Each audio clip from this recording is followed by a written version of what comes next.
일론 머스크가 정부를 개혁하려 한다고 주장하는 반면 일부에서는 그가 너무 강력해져 견제받지 않는다고 우려하고 있습니다.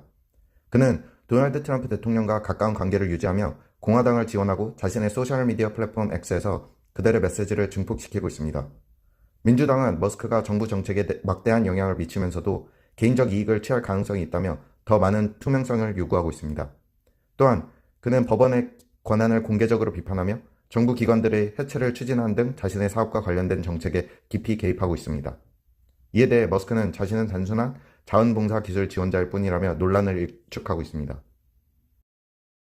트럼프 대통령은 빠른 속도와 연속적인 정책 발표로 비판자들을 압도하며 바이든 전 대통령과의 차별화를 꾀하고 있습니다. 그는 행정명령을 대량으로 발동하며 이민정책 강화, 정부 개혁 및 외교 문제 개입 등 다양한 이슈를 주도하고 있으며 이는 공화당 내에서도 일부 불만을 초래했습니다. 민주당은 그의 정책에 반대하지만 일관된 메시지를 내지 못하며 효과적으로 대응하지 못하고 있습니다. 트럼프는 기자들과의 잦은 소통과 미디어 활용을 통해 대중의 관심을 독점하고 있으며 이를 통해 자신의 이미지를 강화하고 있습니다. 그러나 그의 과감한 움직임이 중도층 유권자들에게 어떻게 작용할지는 여전히 불확실합니다. 유럽은 미국과 러시아의 협상에서 배제되면서 독자적인 안보 전략을 고민하고 있습니다. 프랑스와 독일을 비롯한 유럽 지도자들은 우크라이나 항복을 거부하고 군비 증강과 정치적 결속을 다지는 것이 필수적이라고 강조합니다. 그러나 트럼프 행정부는 유럽을 국제 협상에서 배제하고 유럽이 자체적으로 안보를 책임지도록 압박하고 있습니다. 러시아의 위협이 계속되는 가운데 유럽은 2029년까지 군사력을 강화해야 한다는 긴박한 과제에 직면해 있습니다. 우크라이나가 패배할 경우 유럽은 더욱 취약해질 것이며 미국의 안보 지원이 약화될 가능성이 커지고 있습니다. 캐롤린 레빗은 27세 최연소 백악관 대변인으로 임명되었으며 도널드 트럼프 대통령의 신뢰를 얻어 빠르게 승진했습니다. 그녀는 기자회견에서 노트 없이 능숙하게 답변하며 전통 언론에 대해 단호하거나 때로는 경멸적인 태도를 보입니다. 레빗은 트럼프와 일론 머스크의 메시지를 효과적으로 전달하며 백악관의 언론 정책을 강경하게 유지하고 있습니다. 그녀는 뉴햄프셔 출신으로 정치 경력을 쌓아가며 2022년 하원 의원 선거에 출마했으나 낙선했습니다. 트럼프의 핵심 측근으로서 그의 메시지를 정확히 전달하는 능력을 인정받으며 현재 백악관에서 중요한 역할을 맡고 있습니다. 중국에서 가정폭력으로 고통받는 여성들이 이혼을 원해도 경찰과 법원이 이를 받아들이지 않으며 모든 부부가 싸운다는 이유로 외면당하고 있습니다.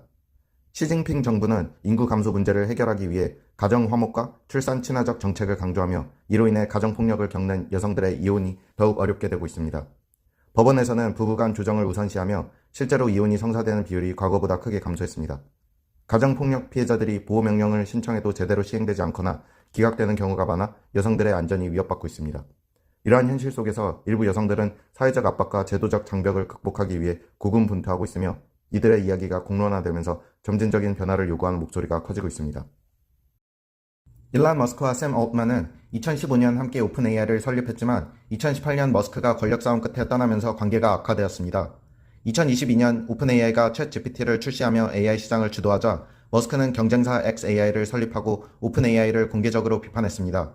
2025년 트럼프 대통령과 협력해 5천억 달러 규모의 AI 프로젝트 스타게이트를 발표한 올트만은 머스크를 완전히 배제했고 이에 분노한 머스크는 오픈 AI를 장악하기 위해 974억 달러에 달하는 적대적 인수를 시도했습니다. 오픈 AI는 이 제안을 거절하며 머스크의 개입을 막으려 했고 두 사람의 갈등은 최고조에 달했습니다.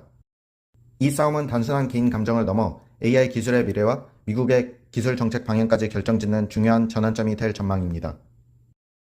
트럼프는 논란이 많은 내각 후보들을 상원에서 통과시키기 위해 모의 청문회를 열고 마지막 순간의 거래와 주요 인사들에 대한 압박을 활용했습니다. 공화당 지지자들과 기부자들은 상원 의원들에게 수천 통의 전화를 걸어 찬성표를 행사하도록 압박했고 일부 후보들은 유리한 조건을 얻기 위해 개별 의원들과 비공식적인 합의를 했습니다. 그의 내각에는 전직 민주당원과 토크쇼 진행자가 포함되었으며 트럼프는 정치적 협박과 보수단체 지원을 통해 상원 반대파를 무력화했습니다. 특히 피트 헥셋, 로버트 F. 케네디 주니어, 털시 게버트 같은 인물들은 논란 속에서도 가까스로 인준을 받았습니다. 트럼프는 이러한 인준 과정을 통해 자신의 정치적 영향력을 시험했고 공화당 내 반대 세력을 효과적으로 제압했습니다. 미국은 우크라이나가 러시아와의 협상에서 배제되지 않을 것이라고 재확인했지만 워싱턴의 의도에 대한 우려가 계속되고 있습니다. 마르코 루비오 국무장관은 우크라이나가 협상에서 제외되지 않을 것이라고 강조했으며 트럼프 행정부의 우크라이나 특사인 키스 켈로그 장군은 협상이 러시아와 우크라이나 간 직접적으로 이루어지고 미국은 중재 역할을 하지만 유럽 지도자들은 배제될 것이라고 밝혔습니다. 유럽 당국자들은 지속적인 평화를 위해서는 유럽의 재정 및 군사 지원이 필수적이라며 협상 참여를 요구하고 있습니다. 유럽연합 지도자들은 러시아의 위협을 제거하는 것이 평화의 핵심이라고 주장하며 우크라이나 내에서 유럽 군대가 어떤 역할을 할 수 있을지에 대해 논의하고 있습니다. 일부 유럽 지도자들은 미국의 결정에 수동적으로 반응하기보다 전략적인 행동을 취해야 하며 협상은 아직 초기 단계에 있다고 강조하고 있습니다. 트럼프 대통령은 미국의 관세를 다른 국가들의 관세 수준에 맞추는 방안을 연구하도록 연방기관에 지시했습니다. 이번 조치는 즉각적인 관세 부과 없이 상무부와 미국 무역대표부가 보고서를 제출하도록 요구합니다. 전문가들은 이 조치가 WTO의 최애국 대우 원칙을 훼손할 가능성이 있다고 경고했습니다. 일부 기업들은 새로운 관세가 즉각적으로 부과되지 않아 안도하면서도 협상을 통해 무역 장벽을 낮추기를 희망하고 있습니다. 트럼프 대통령은 이 조치가 단기적으로 물가 상승을 초래할 수는 있지만 장기적으로 미국 경제에 긍정적일 것이라고 주장했습니다. 인플레이션은 도널드 트럼프 대통령이 당선되는 데 중요한 역할을 했지만 이제는 그의 행정부에도 부담이 되고 있습니다.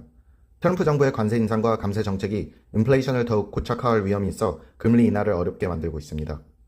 1월의 근원 소비자 물가 상승률은 예상보다 높은 3.3%를 기록했으며 임금 상승과 소비자들의 인플레이션 기대치 증가도 문제로 지적됩니다. 트럼프 행정부는 규제 완화와 감세를 통해 공급 측면에서 인플레이션을 완화하려 하지만 단기적으로 효과를 보기 어려울 수 있습니다. 현재까지 트럼프의 지지율에 큰 타격은 없지만 인플레이션이 계속될 경우 바이든에게 책임을 돌리는 전략이 한계를 맞을 가능성이 있습니다.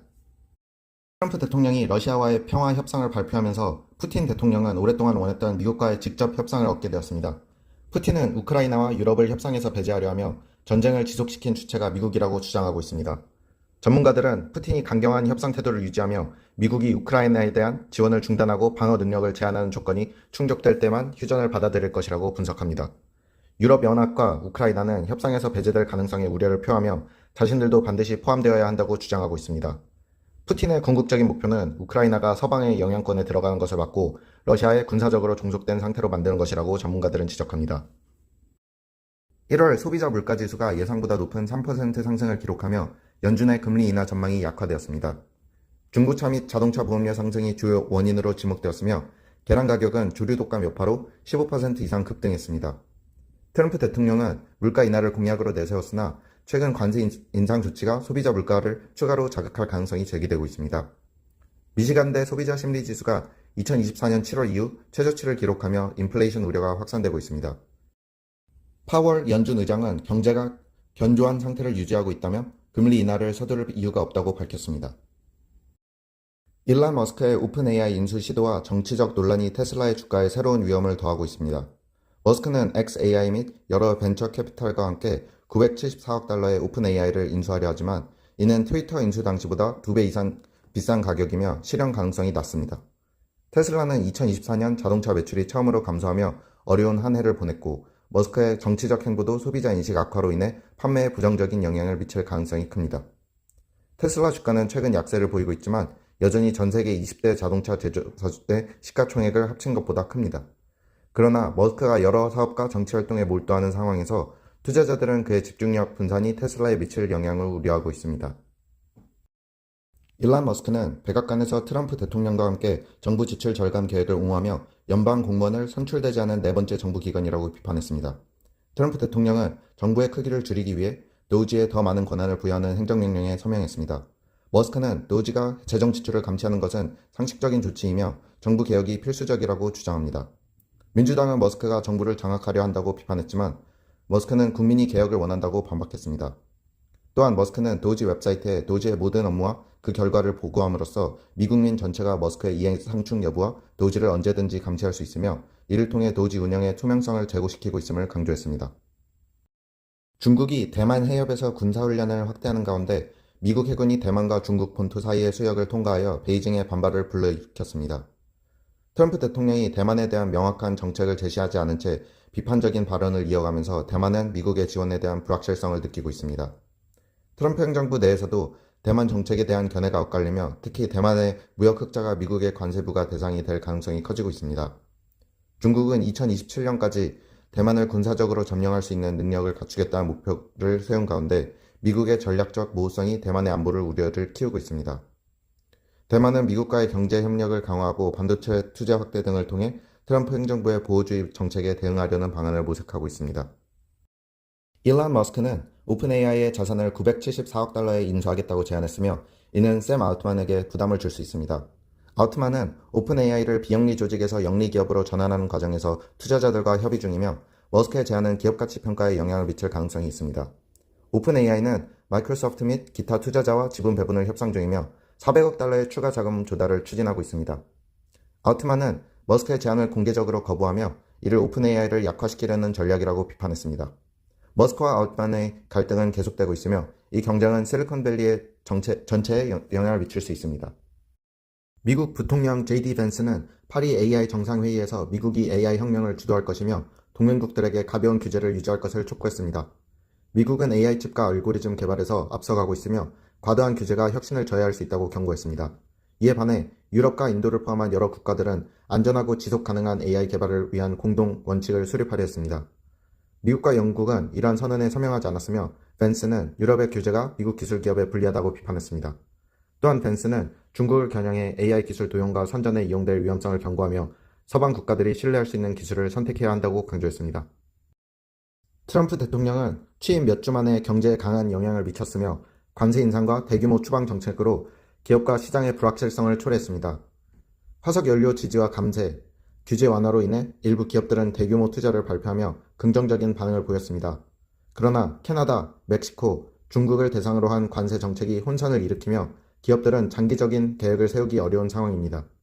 불법 이민 단속 강화로 인해 노동력 감소가 우려가 커졌고 일부 업종에서는 소비자 활동이 위축되는 모습이 나타났습니다. 연방정부의 인력 감축과 예산 삭감이 지역 경제에 미치는 영향 또한 불확실성을 가중시키고 있습니다. 트럼프 대통령은 월요일부터 철강과 알루미늄 수입품에 25%의 관세를 부과할 계획이라고 발표했습니다. 그는 또한 화요일이나 수요일에 상호 관세에 대한 추가 발표를 할 것이라고 밝혔으며 이는 거의 즉시 시행될 것이라고 말했습니다. 캐나다와 멕시코와의 관세 협상이 일시적으로 중단되었지만 추가적인 관세 부과가 불가피할 것으로 보입니다. 중국, 유럽연합, 한국 등도 미국 기업에 대한 규제와 세금 문제로 인해 무역 전쟁의 대상이 될 가능성이 있습니다. 트럼프는 관세를 협상 수단으로 활용하고 있으며 각국이 미국의 요구를 수용하지 않을 경우 추가 조치를 취할 것임을 시사했습니다. 중국은 미중 무역 협상에서 협상력을 높이기 위해 미국 기술 기업들을 겨냥한 반독점 조사를 확대하고 있습니다. 현재 엔비디아와 구글이 조사의 대상이 되었으며 애플, 브로드컴, 시놉시스 등 추가적인 규제 조치를 받을 가능성이 있습니다.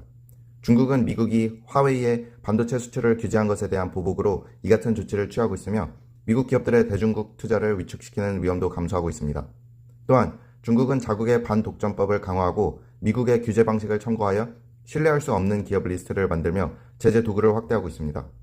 이러한 움직임은 중국이 미국과의 협상에서 유리한 위치를 전하려는 전략의 일환이지만 자국 내 기술 발전에 필요한 미국 기업들과의 협력에 부정적인 영향을 미칠 수도 있습니다. 기업 CEO들과 금융계 리더들은 트럼프 행정부의 두 번째 임기가 시작된 지 한 달도 안 되어 초기의 낙관론이 빠르게 식고 있습니다. 최근 발표된 관세 정책의 혼란으로 인해 기업 경영진과 투자자들은 불확실성을 우려하며 대형 거래를 주저하고 있습니다. 1월 미국 내 기업 인수합병 건수는 10년 만에 최저치를 기록했으며 법무부는 주요 기술 기업의 합병을 저지하는 소송까지 제기했습니다. 일부 기업들은 여전히 공격적인 인수합병을 시도하고 있지만 전반적인 시장 분위기는 조심스럽고 신중한 태도로 변화하고 있습니다. 전문가들은 올해 후반 들어 거래 활동이 증가할 가능성을 언급하지만 현재로서는 기업들이 정책 변화를 예의주시하며 관망하는 분위기입니다.